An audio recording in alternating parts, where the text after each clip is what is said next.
Bonjour à tous, c'est Nico pour le nouvel épisode de la chambre de Nico. Aujourd'hui, on va se retrouver avec le magnétoscope le plus sale que j'ai jamais vu. C'est un combiné DVD magnétoscope disque dur Toshiba. Alors, on va essayer de trouver le modèle number quelque part. Comme ça, je l'ai pas. RD-XV47. Voilà. Et il fait pas grand chose en fait. Là, il est sur la partie VCR. Là, j'ai la partie HDD. À l'écran, il me met commencer. Point. Voilà, commencer. Donc, ça va pas. Ça me parle pas des masses. Et il sent la cigarette. Enfin, regardez-moi l'état à l'arrière du truc, quoi. Et donc, je vais l'ouvrir déjà. Alors ça fait partie d'un magnéto que j'ai acheté dans un lot de machines HS. J'ai des gens, c'est quoi, je suis quand même curieux de savoir ce qui se passe avec la VHS.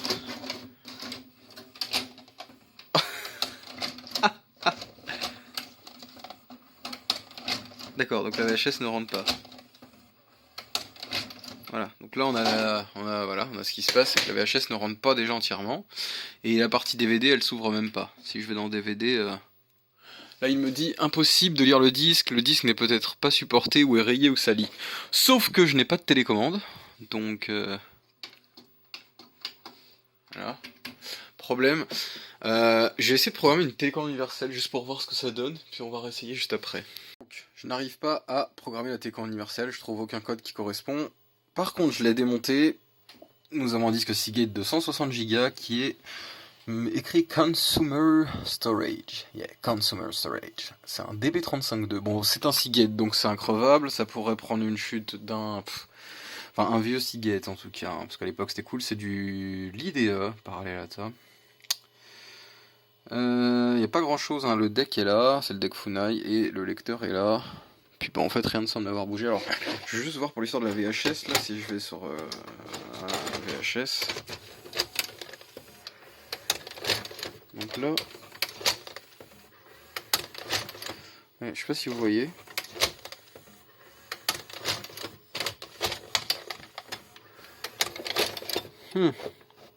Ah oui, je vois où est le problème. En fait, vous voyez ça? Ça c'est pas très bon. Alors, je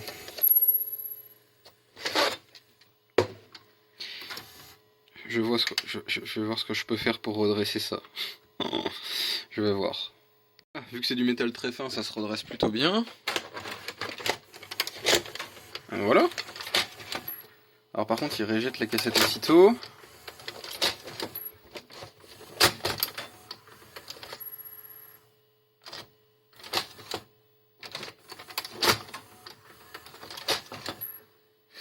C'est possiblement le mode switch. Le mode switch, c'est ça, pardon. On va voir. Par contre, DVD, il devrait quand même ouvrir le lecteur DVD. Il me dit impossible de lire le disque, mais il n'y a pas de disque dans le lecteur DVD de ce que je puisse voir ici. Donc bon, c'est un peu complexe. On va démonter ça, je reviens vers vous. Ça va peut-être être moins chiant que les autres DVR que j'avais fait la dernière fois. Il me paraît plus simple à démonter, on va voir ça. Du coup, plus facile à démonter. Il y a un peu plus d'accès, mais plus facile non, faut toujours tout démonter. Donc non, pas plus facile, non. Indice de réparabilité...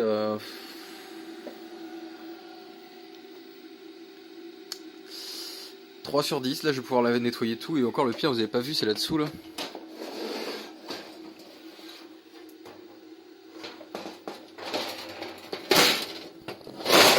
Regardez-moi ça là, putain de merde, dégueulasse. Et là, regardez-moi ça là, c'est de la clope là qui est là-haut. Bref, c'est vraiment sale, faut que je m'occupe de ça. Mode switch là-dessus, on part sur un mode switch je pense, et puis voilà. Voilà, donc toujours très chiant à ouvrir. Et quand je disais mode switch, je pense que, ouais, le mode switch, il est clairement à faire. Alors, on va faire une démonstration, ça s'appelle nettoyage temps réel d'un mode switch. Ah, vous allez voir, c'est magique. Alors, on regarde bien. Magie!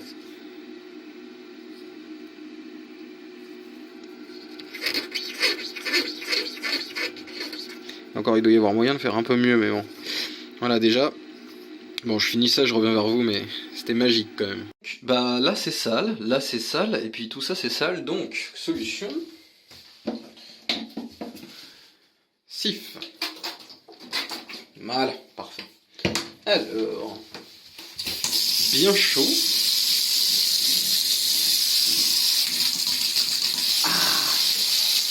Parfait.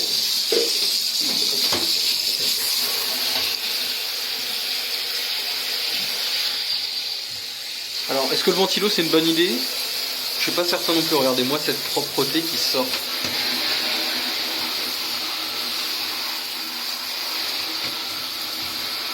Ah, la propreté là.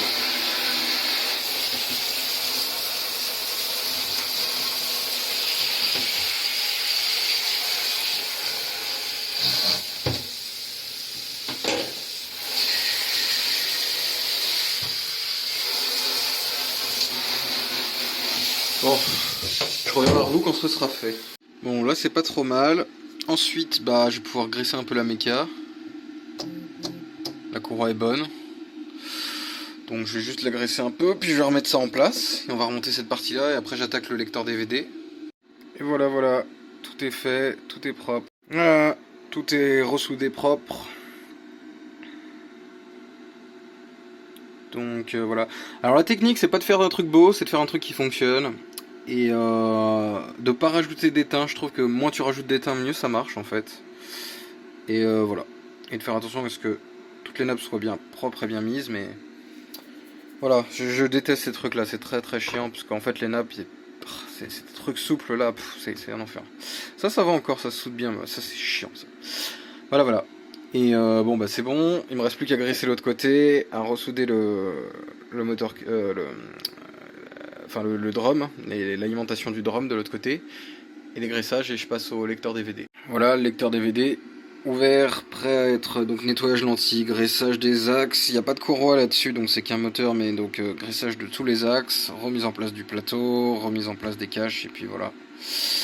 Et la lentille, j'ai déjà mis un coup de nettoyage dessus. L'idéal serait de démonter le truc et de nettoyer le laser, mais j'ai pas envie. Pas envie du tout. Bon, les plastiques, enfin les plastiques et dessous, donc là c'est du métal, donc malheureusement ça, c'est de la corrosion que je pourrais pas faire grand chose.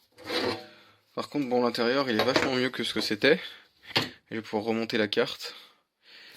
J'ai fait ce que j'ai pu. Hein, on peut pas non plus faire de la magie des fois. Le ventilo c'est parfait maintenant.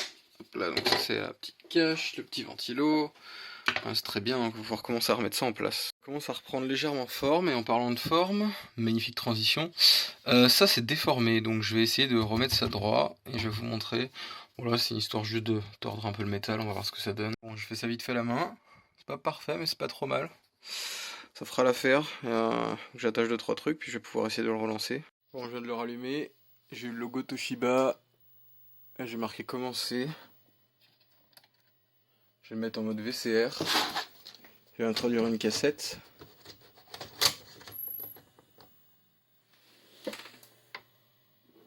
Waouh. Voilà, ok.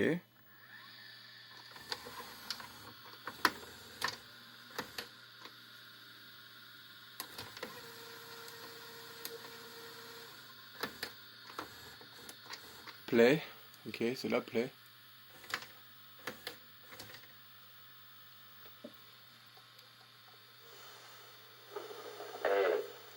Je ne suis pas encore mort. Je suis à l'hôpital. Ce qui veut dire que je ne suis pas dans mon bureau. Le son est pas très bon. Je suis au courant de rien. J'ai donc besoin de vous là-bas. Il y a un souffle. Ou dans mon bureau. J'ai fait mon boulot. Non, attendez, non mais j'ai horreur d'être sur le banc de touche, vous le savez bien. Je suis incapable de faire votre boulot, monsieur. C'est bizarre. Le son est dégueulasse. Vous savez, vous avez bossé à la maison. Non, une fois, j'ai détesté. Non, je sais que non. En tout cas, le magnéto fonctionne maintenant. Là, éjecte. Ok. Et pourquoi tout à l'heure il s'est pas bien inséré? Voilà, c'est bon. Le drum se met à tourner. Bon, les roulements sont... Ils valent ce qu'ils valent. Hein.